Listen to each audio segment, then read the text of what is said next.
Super. Well, hello everyone, and here we are with Darren. Darren has had to reboot his computer just seconds before we came live. The slideshow's not working. Yeah, the slideshow. Oh, the tech gods. They are our nemesis. These tech It's been working gods. for the past hour. I know. Absolutely so annoying. fine. So annoying. But don't worry. It'll probably come on in the middle of when we're talking, so it'll be fine. If not, I'll just gradually move across. Yeah. Just to cover it over. We can all forget that it ever happened. Just ignore the fact we just spent half an hour in the green room getting ready with the slideshow. Yeah. Closing the curtains, all of that. So welcome everyone. Lovely to see lots of you here with us. Yeah, the computer's working. So while Darren quickly has a little go at that, I'm going to show you Darren's page in the magazine. So let's have a quick go at that ART360 magazine. There we go. So let's put that up. So here we go. This is Darren's page in the magazine, and it really does tell quite a story on its own. It does indeed.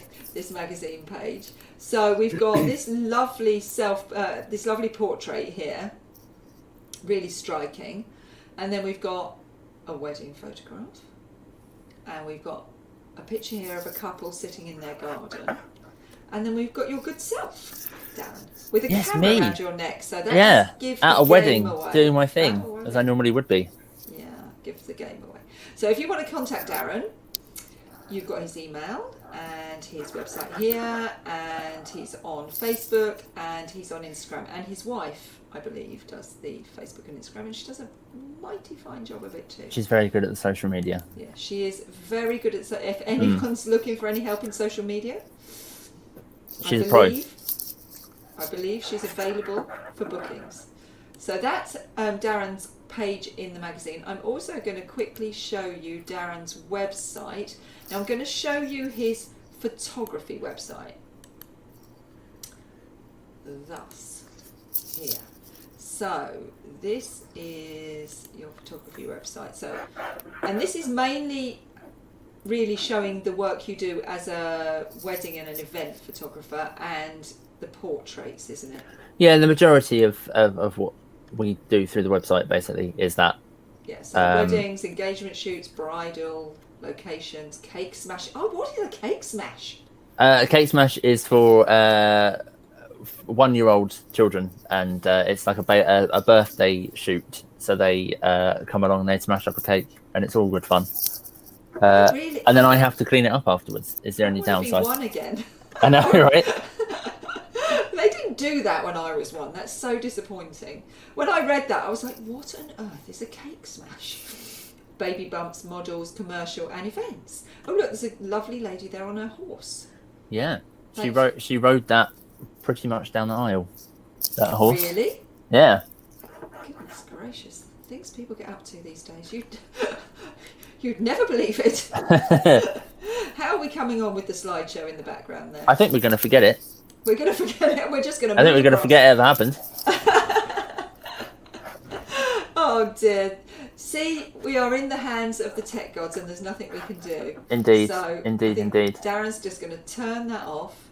I am. And then it won't distract everyone in the background. There we go.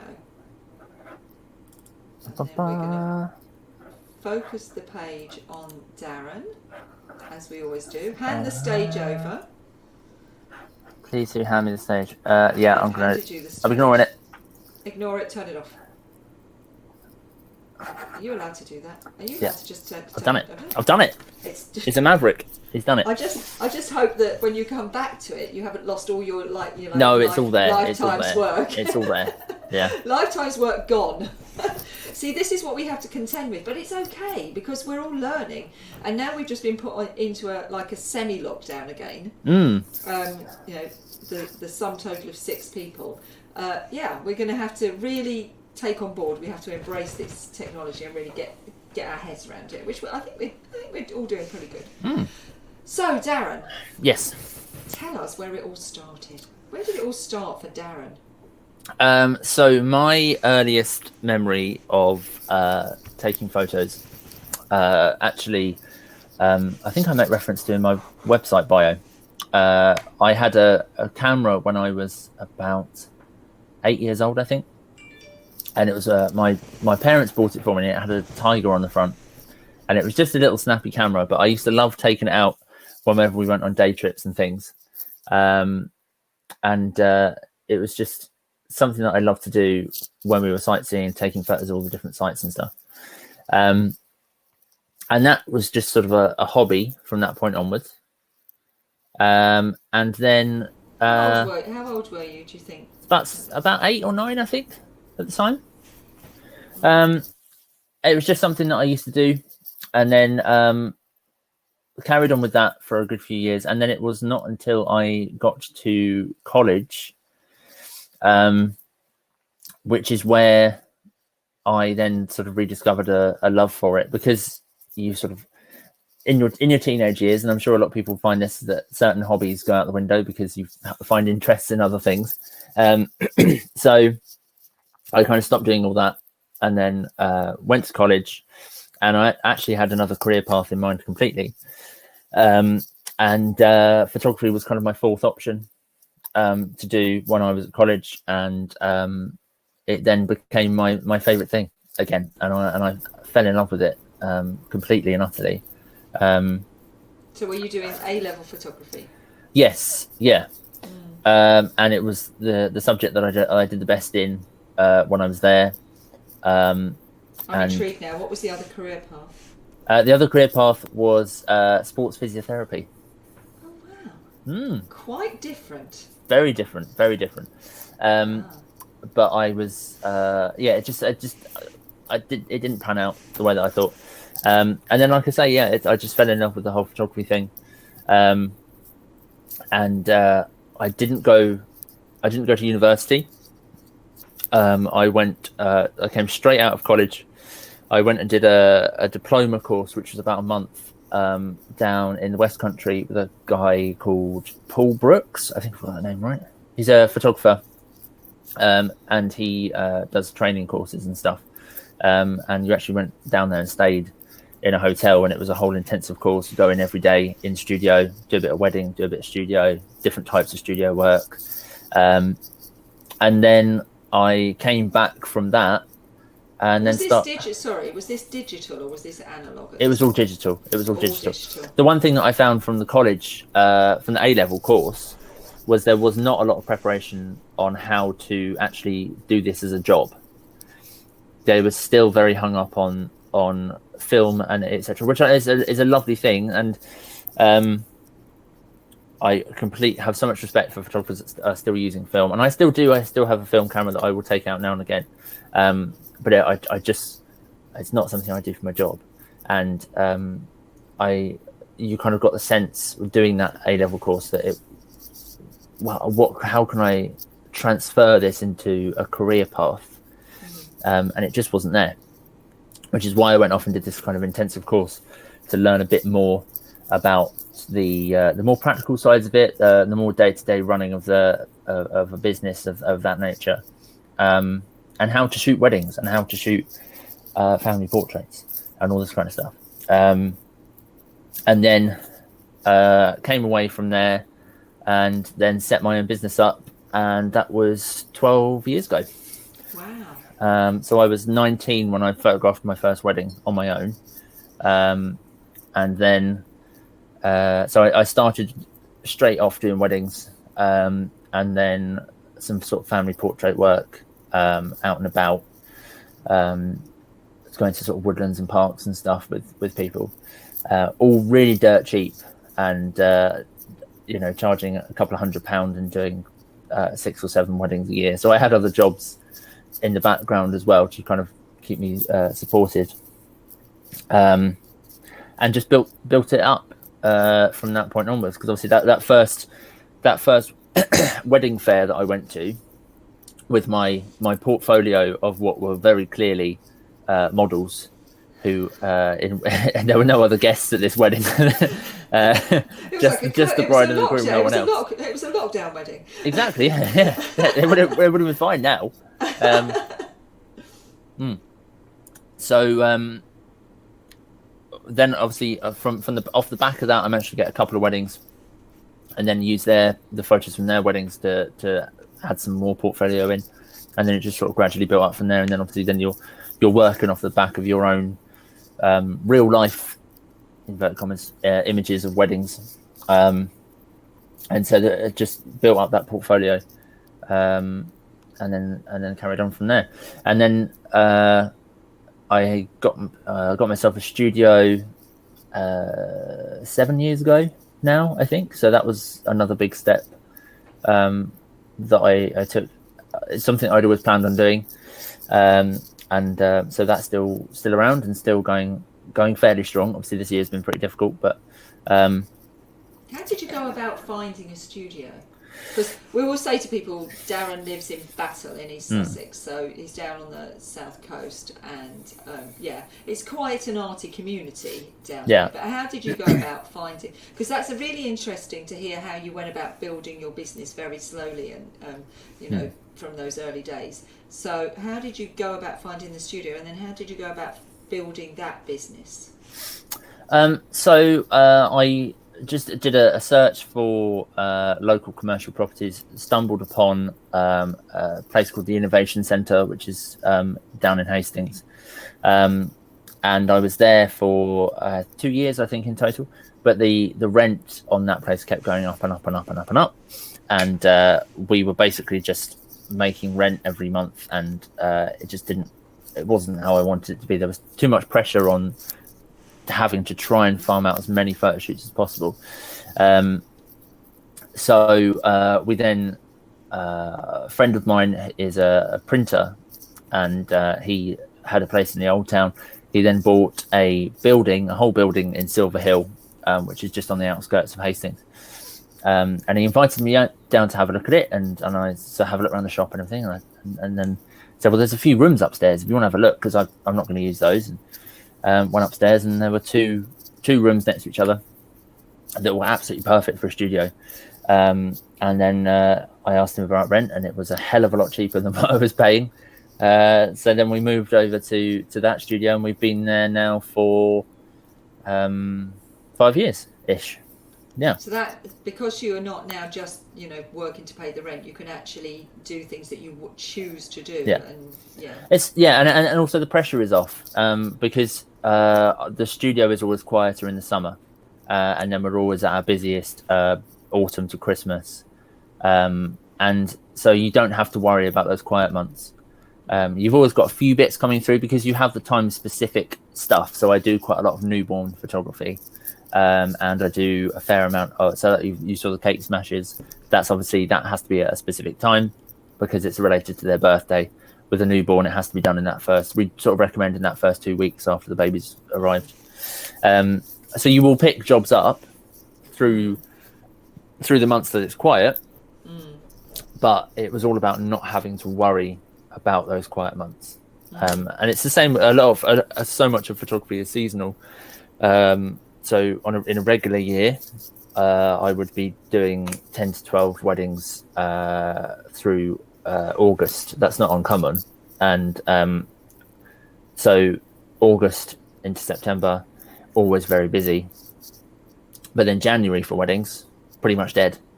So it's about finding that balance and not having to worry about the balancing act so much. Yeah.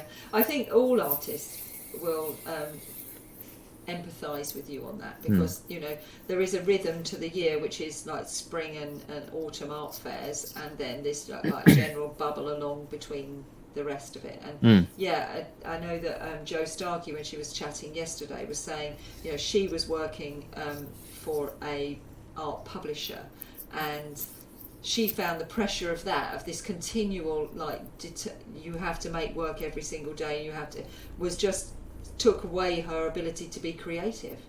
Yeah, it does. Yeah, you suddenly just find that the pressure is so much greater, because you're trying desperately to find this work. And I mean, you should obviously, we're promoting and we're advertising, we're doing all this all the time, but you don't want to have to worry about it.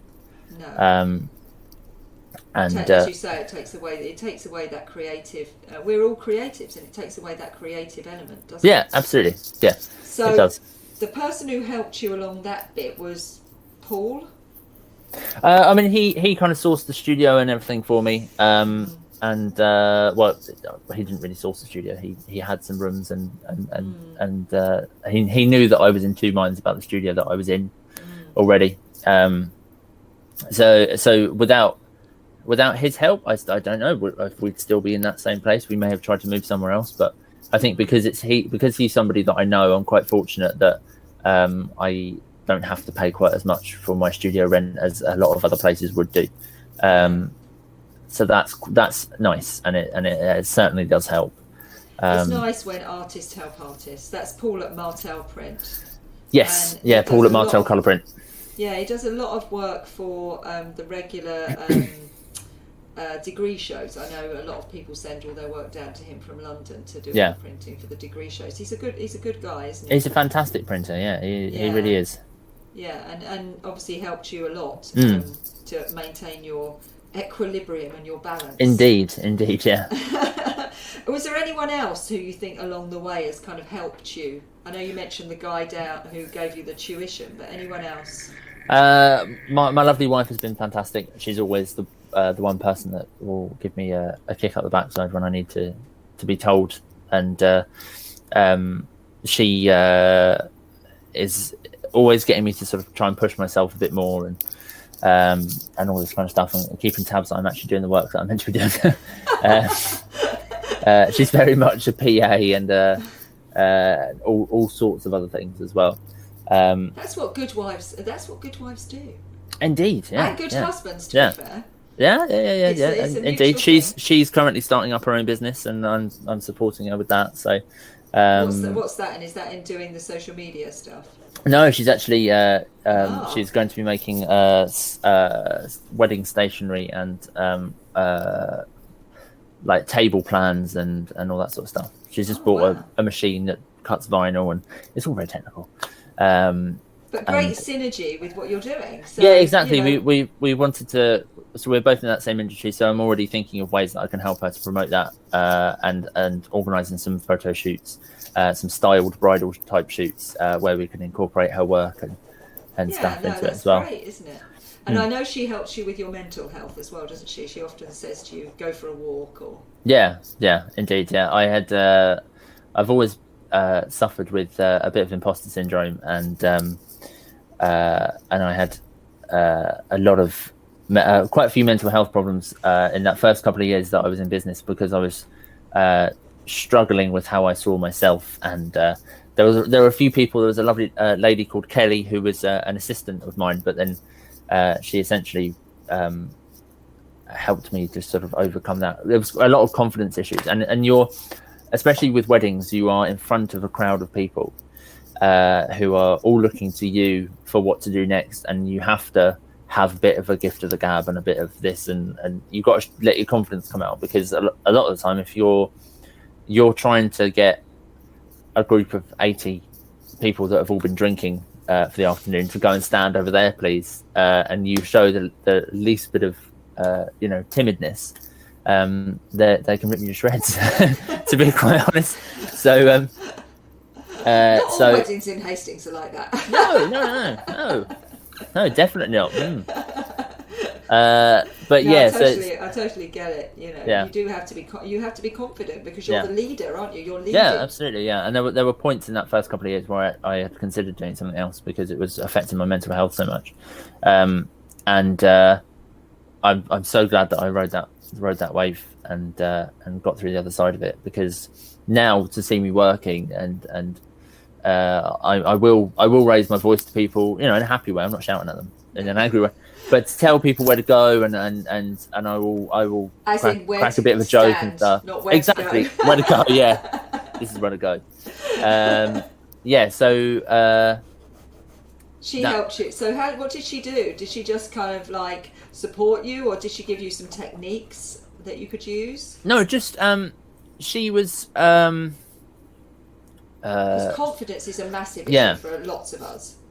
She had a real head for business, and she could see that I was struggling, and a lot of the time she was meant to be my assistant, but then she was kind of taking the lead on things, and it gave me the kick that I needed, because I was sort of looking at her thinking, well, this is meant not in a jealous way, but this is meant to be my business, and I'm meant to be the person that's running this show, and I'm letting this happen. I'm letting her kind of not take over, but she knew that I was struggling, and so it helped me to sort of try and build my confidence up, and because it is quite a daunting prospect. So she kind of helped you as a bit of a mentor. Yes. Oh yeah, absolutely. Yeah. And I've got I've had assistants that have worked with me, because the way that we shoot weddings is I always 90% of the time we'll shoot with two people, so it'll always be me, and then we have an assistant photographer that comes along with us, and it's a big selling point for the business, because you can cover the bridal prep, you can also cover the groom's prep. You get two different angles on the ceremony, and then it also helps with sort of organizing group shots and things like that, and it's something that will quite often come up when people go to book us, is, we love the fact there's two of you, and you get that coverage. Perspectives, aren't you? Indeed, two different perspectives on something. And I know I did weddings merely for about a couple of months before I was like, this is not for me. It is not for everybody. This is not for me. And I did it probably for a couple of years, but not very many. And I know that I was doing it in the days of analog photography, which was really scary. But having the two means you've got a backup. If you have like we see, tech goes wrong, doesn't it? Yeah. You've got a backup, because they're not going to go, sorry, it didn't go quite right. Could we rerun the wedding, please? Yeah. I mean, it's developed in the years that I've been doing it, so that I happen to have my camera to hand. But we Everyone now would like to see. They'd like to see what kind of camera you're using. It's a Canon 5D Mark IV. I've got the Mark III. Do you? The Mark III. That was my previous camera. Yeah. It's a beautiful camera, but so they now have two card slots in them. So you have, do they? Yeah. So you're shooting onto a compact flash and an SD card. So it's saving the pictures twice, which is such a godsend, because we have had one occasion in the past where the card got corrupted, and we managed to get back about 80% of what was on it. But that was the worst. That was the absolute worst thing. You must have felt physically ill. Completely and utterly. Yeah, completely and utterly, because that's not our fault in any way. But then you feel so guilty. But that was an experience. Yeah. And that knocks your confidence, doesn't it? Yeah, indeed, it does. It really, really does. But yeah, I think it's very important to diversify your business, and especially with photography, and I'm sure with other arts as well, to have different strings to your bow. Which is why when you look at my website, I do studio work, I do family work, I do weddings, I do events, I do all sorts of different things. I love that portrait. That portrait is so striking. So is that a kind of like house style? Do you try and do them quite my portrait work, I'm not one of these people that has, because I do have a separate account for my portrait work, but a lot of it is very different, and you see a lot of these photographers that do portrait work, and the style is very similar, and I understand why that is appealing to people, especially on social media, because you're looking at a palette, whereas mine, perhaps to my detriment, doesn't look the same. You look at it and there's lots of different styles, because I like to experiment and I like to do different shots, and it's a side to my business that I do a fair amount with, but not a lot. That photo in question was actually a collaborative shoot for a lady who does hair and makeup, and she'd asked me if I could find a model, and we'd organise a shoot and to try out some styles, and then that was one of the shots that came out of it. But she's a fantastic model, actually. I've worked with her a couple of times since. Do you get asked to do shoots just for social media? I have quite a few weddings going that way. It's getting there's it generally not. A lot of them are more for, I mean, for the portrait work, some of them will be for sort of people's model portfolios, or I do quite a few acting headshots, and and things like that. But yeah, certainly the rise of social media has had a big impact on how people want their photos taken. And you will get a wedding come up occasionally where the bride or groom has looked at social media and thought, this is how I want my wedding to be. And they'll give you a big list of pictures. I've had brides send me like huge amounts of thumbnails of Pinterest pictures, going, this, I want this and this and this and this and this and this and this, and we sort of, I go, well, I sort of have my own style as well, and we'll try and do a few of them, and but then you, at the same time, you're in the back of your mind, you're thinking, well, are they going to be upset if I don't do those that they've asked for? But then you want to respect your own work and the way that you do things, and they should, they've booked you, haven't they? They book you on the strength of your work, and then I don't find it insulting. A lot of photographers I know find that a bit insulting when they get sent a big list of pictures that aren't theirs and are in completely different styles to theirs, and are asked, could you do these for us? I try and be. I try and sort of bend to their wills and stuff and what they want. Understand it though, can't you? In this social media age, it's, we're so visually being aware of how we look visually and being told. I mean, the amount of times I'm like, have a look at your Instagram wall doesn't look right, and you're like, really?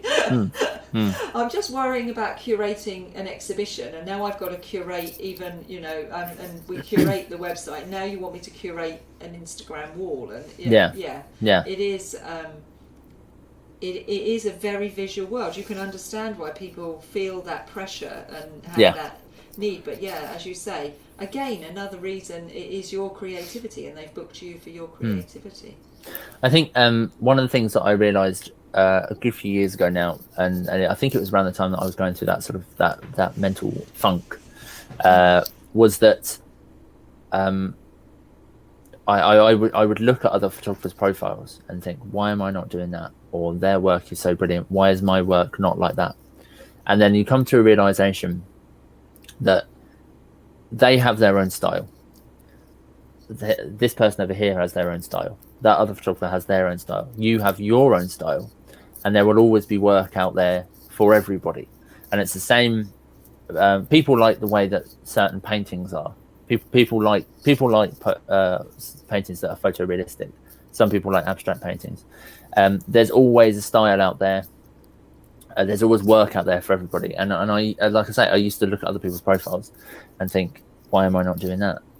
But then I was still getting work, and I was still getting it, and it's coming to terms with that in your own head, because it's like, that doesn't make sense really. When you think about it, it doesn't make sense, because you are getting work, you're getting the jobs coming through.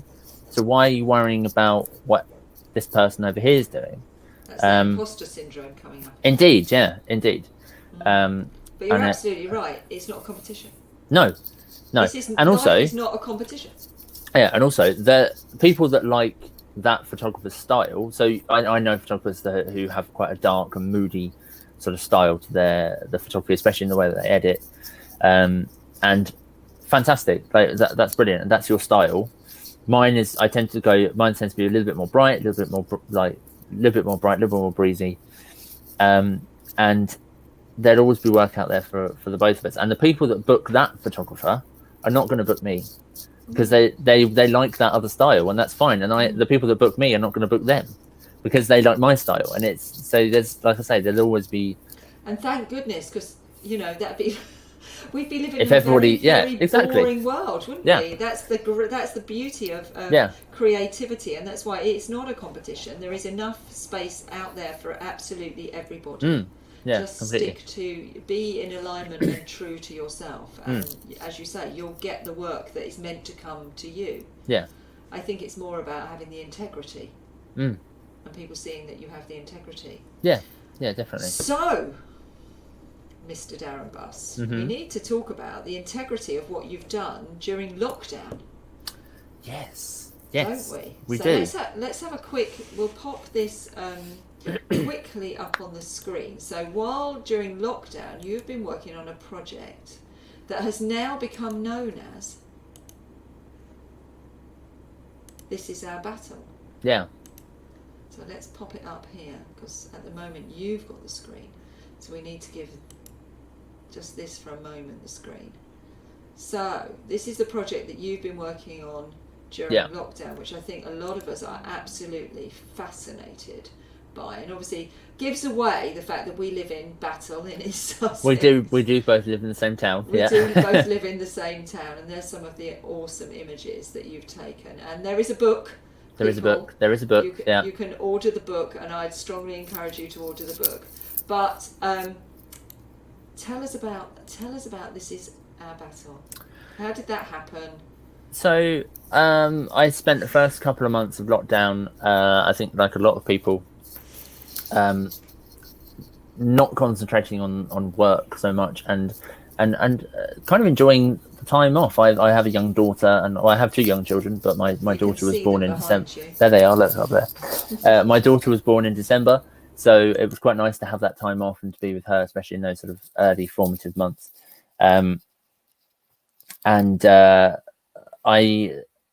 It was my wife again, of course, who said to me, we were sort of seeing a lot of reports about photographers doing doorstep photos, and I know I have good relationships with a lot of local photographers, and they were doing the doorstep work, and I thought, well, I'm going to do that as well, and she was the one that sort of encouraged me to get out and actually do something about it. So I started doing these doorstep portraits. And it sort of developed into first of all, I decided I wasn't going to charge for it. I was going to do collecting for charity instead, for NHS charities. And then I was contacted by a lovely person, a very nice. Who was that? It was you. Was it Lesley Sams. It was. Who said, would you like to photograph some volunteers? And I think there's something in this, and it all kind of snowballed from there, really. And so it then became photographing volunteers who were helping delivering prescriptions and local services, shops that were staying open through lockdown to sort of serve the community.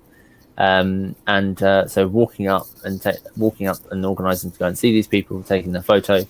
And then the second part, I suppose, because it's not just a photography exhibition, was that I then sent out a questionnaire to all of the people that were involved, same set of questions for everybody. And then so they filled this questionnaire in, and it was questions about lockdown, what they've been doing, any advice for sort of future generations and things like that. And then we took their answers, and a lovely lady called Alison Steele, whose wedding I actually photographed last year, had got in contact with me about if there was anything she could do to help on the project. And she is a retired journalist. So I said, well, I've got these questionnaires, and I'm not particularly articulate it's like the English language, especially writing, is not my forte. So she's adapted these questionnaires into statements and some really inspiring stories of people's lockdown. And it's something I'm really, really proud of. And we've now have an exhibition in Battle, which is ongoing, which is all open air. We've got some great big exhibition pillars on the Abbey Green, which is effectively like a town square. And then we've got photos in the shop windows all the way up and through the town. And the reception's been really good. I'm really, really pleased with it.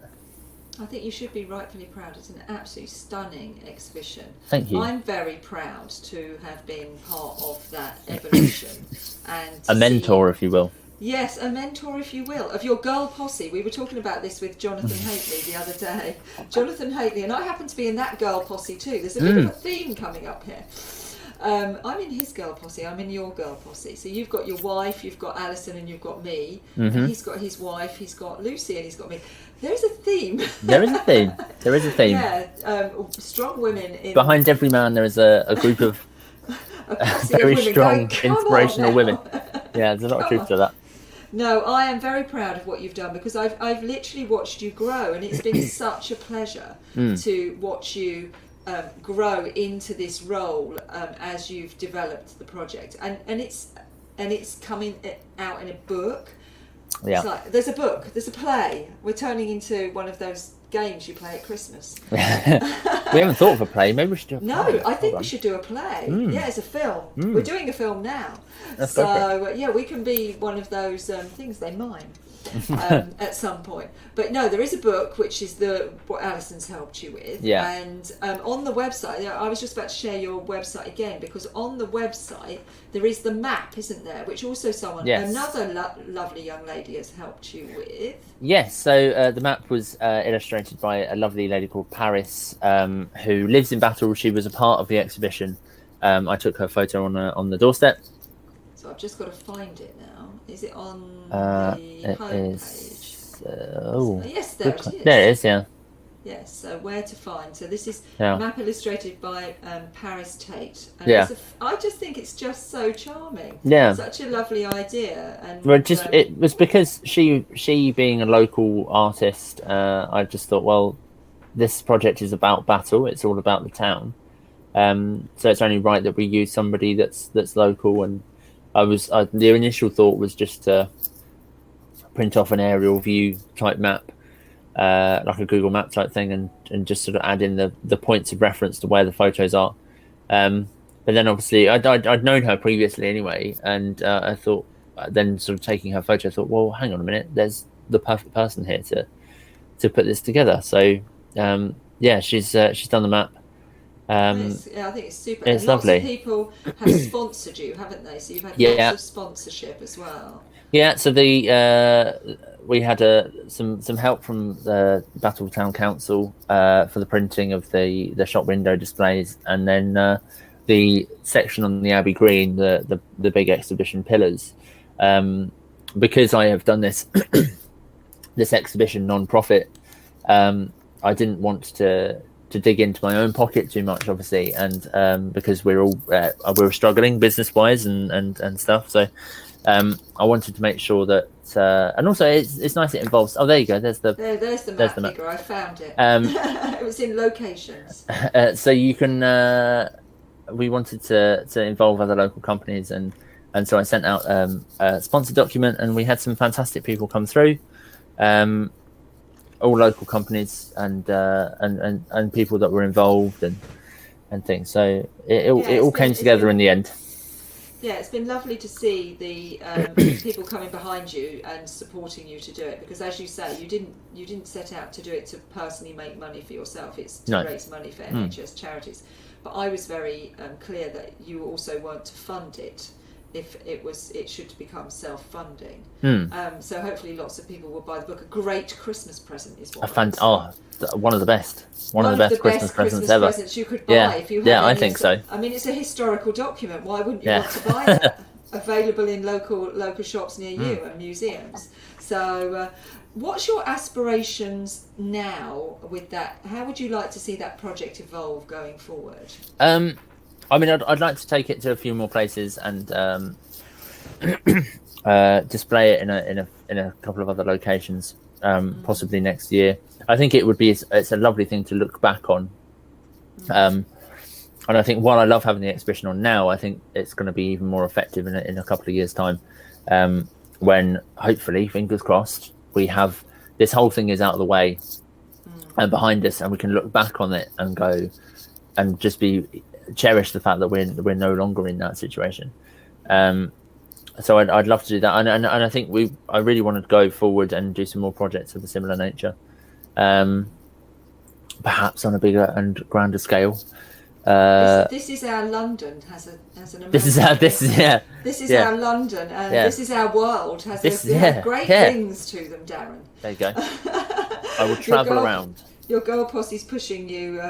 Pushing me around the globe. And how has doing this affected your personal goals for yourself? It sort of made me evaluate what I'm capable of, and I never thought that I'd have an exhibition. I never thought that I would do something like this, and it took a global pandemic for me to realize that I could. So if there's a silver lining for me personally, then it was that.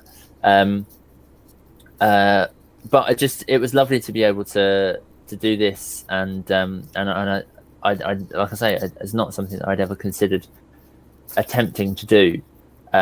Was to put together an exhibition and a whole project like this, and I mean, it's because I quite often am busy and I wouldn't have known where to start, and obviously that's where somebody like yourself has come in and been extremely helpful with how to sort of get this kick started and off the ground.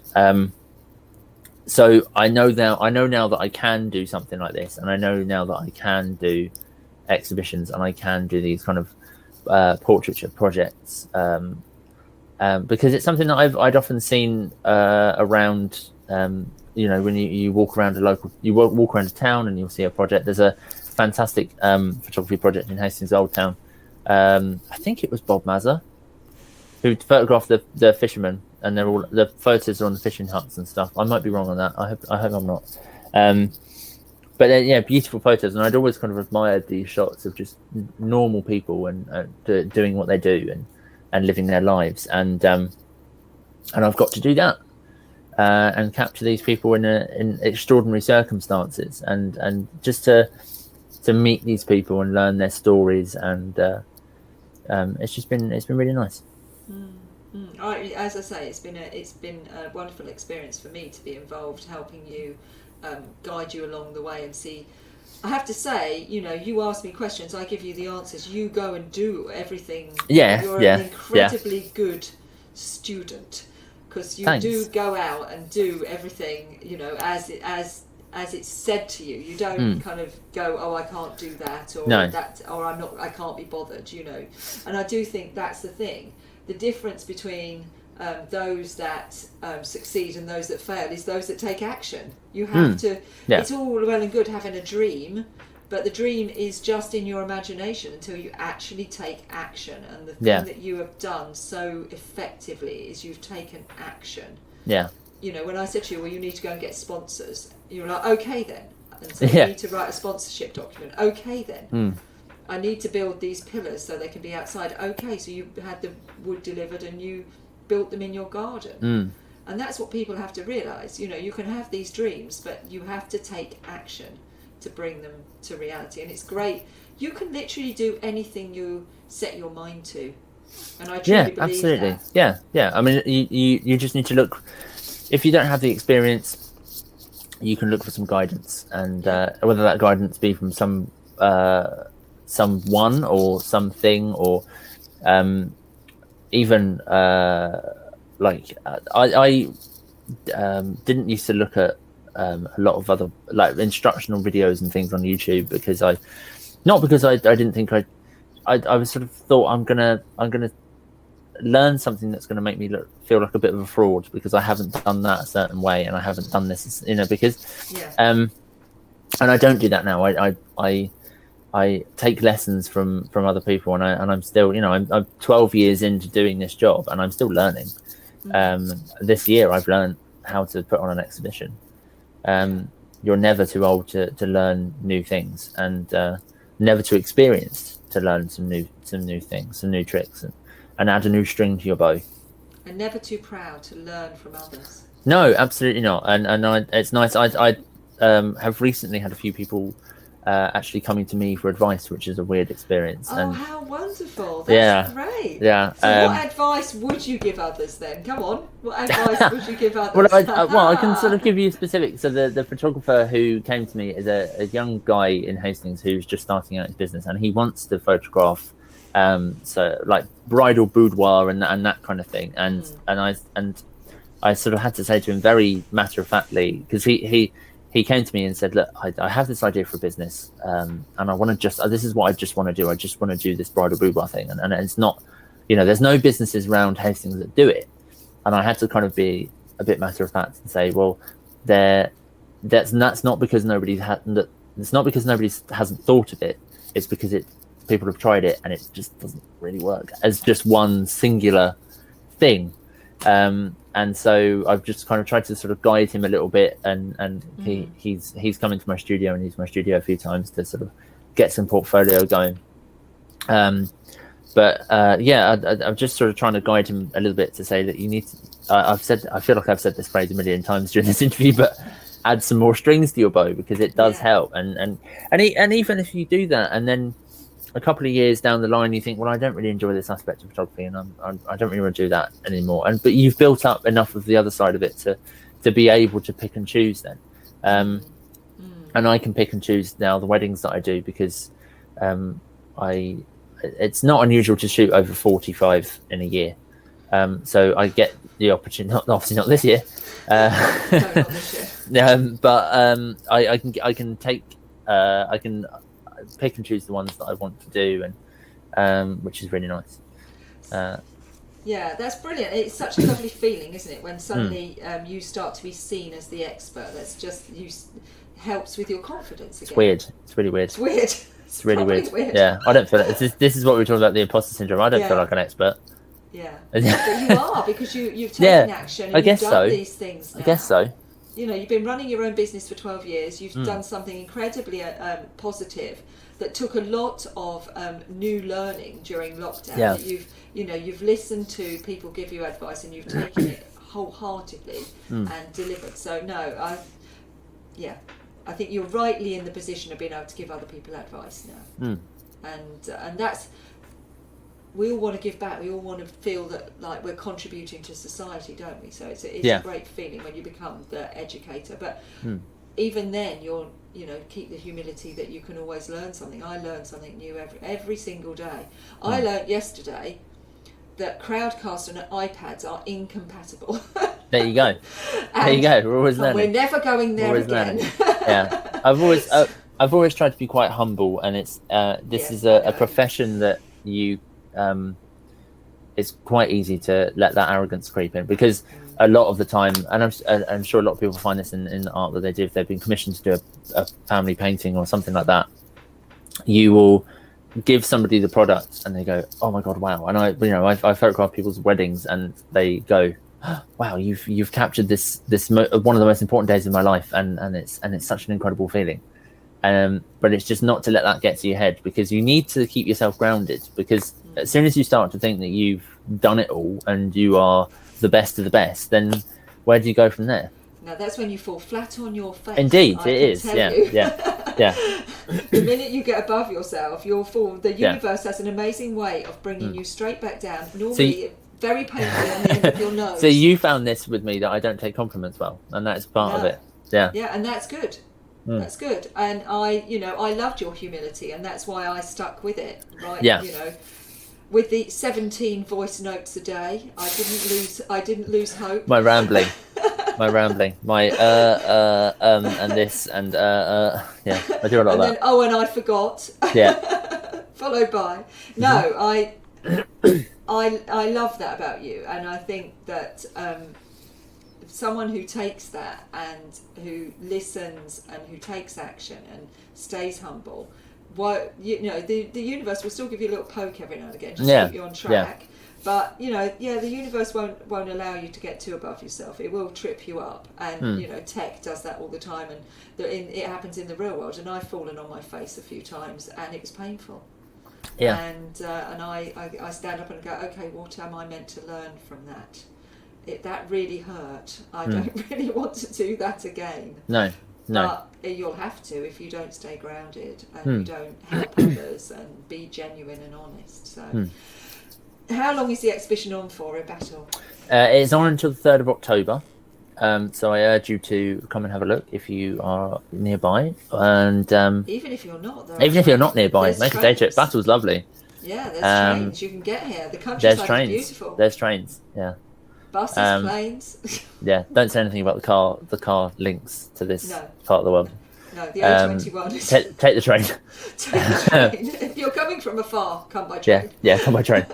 But so that's a couple of weeks, isn't it? It's 2 more weeks. Yeah, it's about 2 more weeks left. So I think I'm going to be up there this coming Saturday, trying to sell some books, and and stuff, and speak to people hopefully, and engage with people, because I've been having conversations when I've been up there, because I'll sort of go up there a couple of times a day to check on them, and see how it's all Check going, on your and children. check on my babies, and just to make sure everything's going all right. We had a bit of a printing disaster that we had to rectify the other day, so that was all good, because these things never come together the first time. There's always teething problems. All curators who are listening now will feel your pain, don't worry. Yeah. We've all been there. So we've got some questions for you. Oh my God, people have got questions for me. Yeah, they have. Jeremy asks, what is the lens on the Canon you just showed? So your Canon camera, what's the lens? It's a 24 to 70 mil, and it's the one that I use a lot of the time, along with a lot of other. I have a 70 to 200 mil, which I use. I don't know what that is. See it somewhere.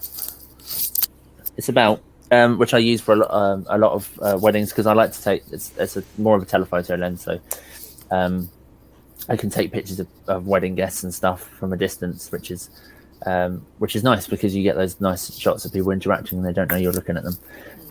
But yeah, the 24 to 70 is one that I use a lot. I also use a 50mm prime quite a lot, and 35. Oh, what is that one?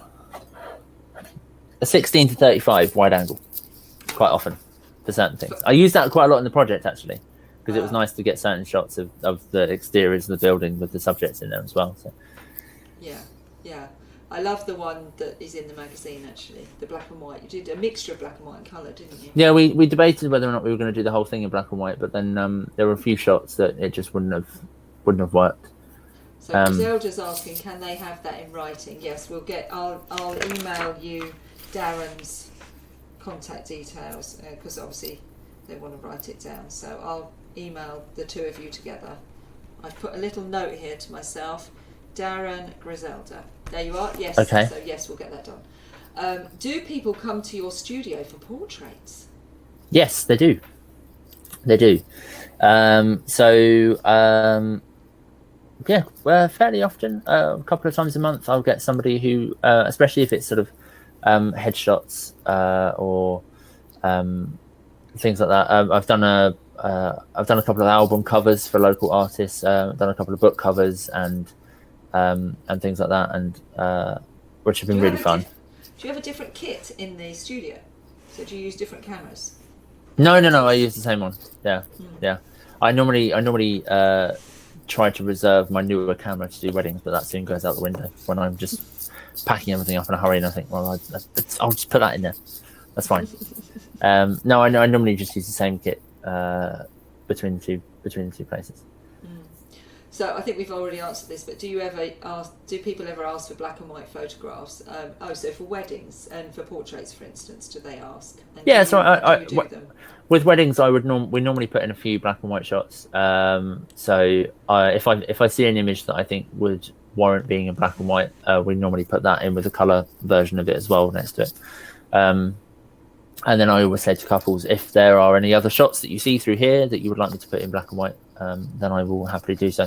Because obviously they can do, with modern technology, they can just do that on their phone. They can turn something to black and white with a filter. But obviously we use a certain filter for all our black and white shots, which is quite flat in its contrast, and it's a certain style that we like to put them in. And obviously it's quite important that when you put your photos out there, it's important that they are in the style that you want them to be portrayed in. I've had a couple of times where I've done, it seems to be models' portfolios and things, when they will come in and you'll do a portfolio for them, and then you see them throw it up on Instagram and they've put some horrible filter on it, and you think, well, that's not my work. So you have to try and nip that in the bud, because you want your work to be represented as it is. So yeah. Do you do post-production then? Yeah, I do all my post-production. We very rarely will send things off to a retoucher, because my photos I like to keep quite very, very natural and as they're shot. We don't do any particularly in-depth retouching work. The majority of it is just through Lightrooms. So we use Lightrooms to do the editing for most of the weddings, and then we might put a few of those over to Photoshop if there's any more extreme editing that we need to do, but that's quite rare. have you missed taking wedding photos? Yes. Yeah, I really have. Like we were talking about earlier, like you said, Lesley, it is for some people and it's not for others. And I can completely understand why people are put off by it. And I've met quite a lot of people at weddings that are photographers in other mediums, and they go, I don't know how you do this. And I completely understand that. But I like the pressure. I like the adrenaline. Turning up to a house in the morning and everyone's excited and everyone's like, oh my God, it's wedding day, it's wedding day, it's wedding day. And even though you've seen it, a few hundred times in your career, you still go there and think, you feel that buzz a little bit, and it's really enjoyable. And there is nothing quite like taking a really good wedding shot of a couple when you go out and take them off and do some couple shots, and you have an image in mind, and you take it and you go, damn, that's exactly how I wanted it to look, and you know that they're going to love it. And obviously there's a lot of stress involved. There's the traveling between the venues. There's but a lot of the stress is on the outside of what I'm doing now. So I have confidence in the kit. I have confidence in my own ability to get the shots. It's the traffic between venues. It's there might be a breakdown. There might be an accident. There might be trouble at the venue. There, I don't know. The DJ might not turn up and that kind of thing. So any of that kind of stress is more coming from outside sources rather than myself. But I kind of thrive off it. I think I enjoy it. Yeah. Is that weird? Does that make me weird? Maybe. A little bit weird. Actually, a little bit weird. Yeah. I have to say, I think that's it, isn't it? It's like you're very confident in what you do. And so people have been saying to me, my goodness, can't believe you've done so many of these interviews, and it's just amazing. And I'm like, I just love it. I love it. For me, it's absolute pleasure. Yeah. I am very nosy.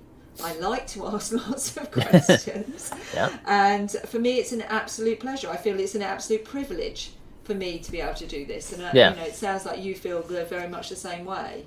Yeah, oh, absolutely. They've put their special day in your hands, and you have a duty to kind of turn up and I love doing it, and I think it's so important to, when you're photographing weddings, to love doing it.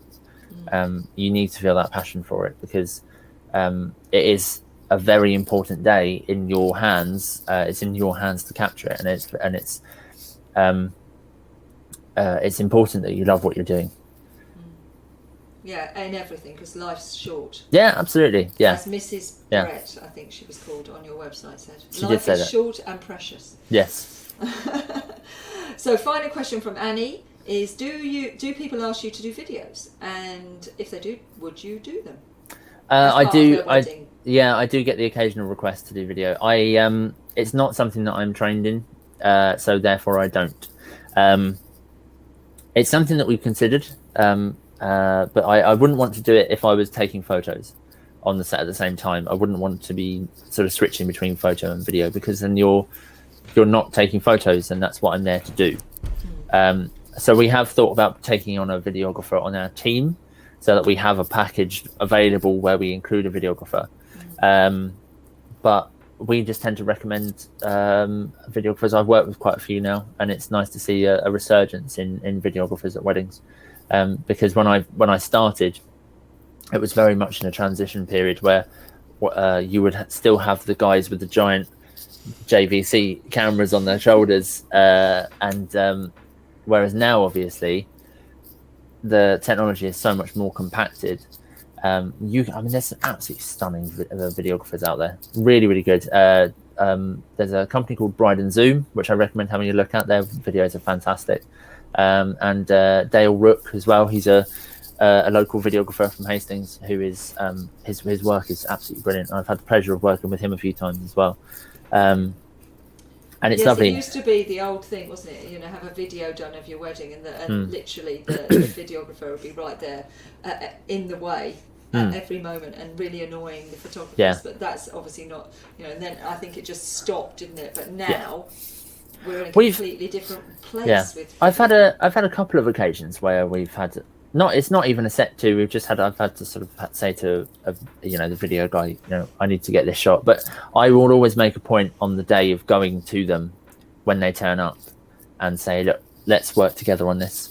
If and the majority of videographers now they just want to shoot it like completely reportage and just everything as it happens. They don't want to set up any shots. But I just say to them, if you want to set anything up, by all means do. If you've got any suggestions, come to me with them. I love that collaborative work. There's a shot which I absolutely love of the last time I actually worked with Dale. I had this idea to take a photo of the bride and groom inside a video arcade on Hastings Seafront. So we walked in there and we got a few shots in there before we got kicked out, because you have to ask permission, folks. Oh, yes. And I didn't ask permission, but so we managed to go in there and get about 5 minutes worth of shots, and he got a few bits of footage, but the video and the photos were not really, really good. So it's nice to have that kind of collaborative brain on the go as well. Yeah. And it's another reason why I work with another photographer on the days, because we can then, if Steph or Alicia, who I work with, have got a suggestion, then we can go, yeah, that's brilliant, and then there's someone else kind of chiming in with their ideas as well. Yeah, I like collaborating. I think collaborating is great. I do a lot of collaborative work, and even though I'm 12 years into what I'm doing, if somebody comes to me with a project and they go, I can't really afford to pay you, but I like the project, then I will do it, because I enjoy my work, I enjoy what I'm doing, and I'm happy to support projects. So there you go, guys. Yeah. Don't all bombard me with requests now. Shall I give you? I do take money as well. I'll give you Darren's email. No, then he'll come to me and I'll say, no, Darren, you don't do everything for free, because money's energy, and it's a fair exchange. That's true. That's true. That's very true. Thank you so much. It's been absolutely brilliant. I mean, I've been working with you now since the beginning of lockdown, and even I found interesting and new things that I didn't know as you've been talking, and it's lovely. You've been so honest with everybody, and I really encourage people to come and see the exhibition in Battle, because although it will be in London at some point, come and see it now. Yeah, it'll be in the National Portrait Gallery. It'll be in the National Portrait Gallery very soon, or maybe in Sydney. Maybe in Sydney sometime soon, in our lifetime. I'll write that down in my journal. Yes, and we'll make that happen. Yeah, if you could do a vision postcard on that one, that'd be great. Yeah, it's in there. It's in there. So no, thank you so much. It's been absolutely brilliant, and thank you everybody for watching and for thank you, putting in your questions. I really appreciate the questions, because they're really, really good questions actually. Yeah, really nice questions. It's the different perspective, isn't it? It's like people are thinking in a different way to me, and so it's always interesting. I'm always interested in the human side, and a lot of times people are interested in the process and more of the mechanics, and I really appreciate the fact that they've put those questions in. So no, thank you. Thank you for asking your questions. Thank you. We will see you all here tomorrow. I know, and I appreciate many of you will be obviously on the Abbey Green looking at the exhibition, but if you could they'll all be in Battle, so yeah, but if you can get back to your computers in time, please, because tomorrow we have Gigi Lopez with us, and she'll be talking about her artwork, so I can't wait to hear all about that, because hers is fascinating, and again, a multicultural journey. So yeah, that's going to be great. Thank you, Darren, very much. Thank you so much. I'm sure I will receive a voice note from you very shortly. I'm on it. He's already on it. All right, folks, see you tomorrow. Bye for now. Thanks everybody, bye.